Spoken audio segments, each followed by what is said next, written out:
selamat sore. Kita bertemu lagi dengan saya, Dia Etika Widayanasari.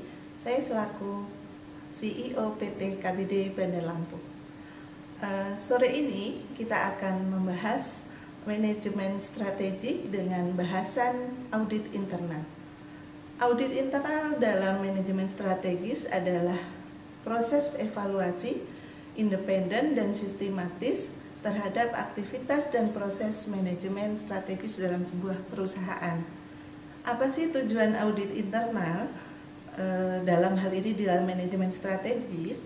Yang pertama adalah mengevaluasi kinerja strategis, kemudian memastikan kepatuhan terhadap rencana strategis, selanjutnya mengidentifikasi peluang dan tantangan, kemudian meningkatkan efektivitas strategis, kemudian mengamankan sumber daya. Selanjutnya, apa sih ruang lingkup audit internal? Di sini ruang lingkup meliputi analisis rencana strategis, kemudian implementasi strategi, kemudian pengukuran kinerja strategi, yang terakhir analisis risiko. Selanjutnya, apa sih manfaat audit internal? Yang pertama, memastikan pencapaian tujuan strategis organisasi.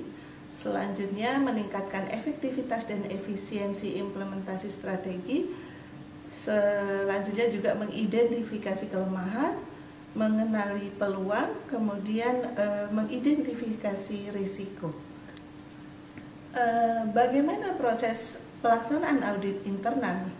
Yaitu yang pertama, audit internal membutuhkan tentunya pengumpulan data, asimilasi, kemudian prioritas informasi tentang manajemen perusahaan, pemasaran, kemudian keuangan dan akuntansi, produksi serta operasi dan operasi manajemen informasi strategis untuk mengungkapkan kekuatan perusahaan yang paling penting dan kelemahan yang paling parah.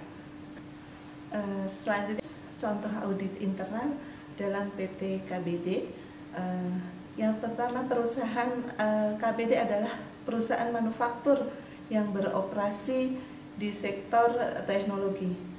Perusahaan ini telah mengimplementasikan rencana strategis baru yang bertujuan untuk memperluas pangsa pasar mereka dan meningkatkan inovasi produk. Kemudian evaluasi. Di dalam evaluasi ini ada pencapaian tujuan, kemudian kualitas implementasi, kemudian setelah evaluasi kita lakukan tahap identifikasi.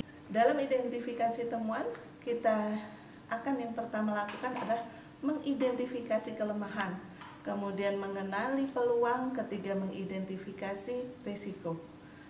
Setelah tahapan selanjutnya, tahap terakhir yaitu rekomendasi dan pelaporan. Dalam tahap ini kita memberikan rekomendasi perbaikan, kemudian memberikan saran untuk perbaikan strategi yang telah diimplementasikan berdasarkan temuan audit. Kemudian juga melaporkan hasil audit, menyusun laporan audit yang berisi temuan, rekomendasi, dan tindakan yang disarankan kepada manajemen perusahaan. Baik, itu tadi contoh audit internal pada PT KBD. Dalam audit internal ini, kunci keberhasilan organisasi adalah koordinasi dan pemahaman yang efektif di antara para manajer dari semua area bisnis fungsional.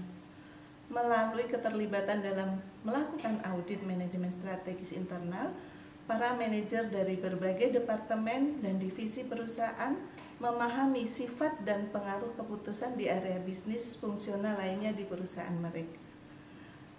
Demikian mungkin bahasan sore ini mengenai audit internal dalam manajemen strategis. Terima kasih, selamat sore, sampai ketemu kembali.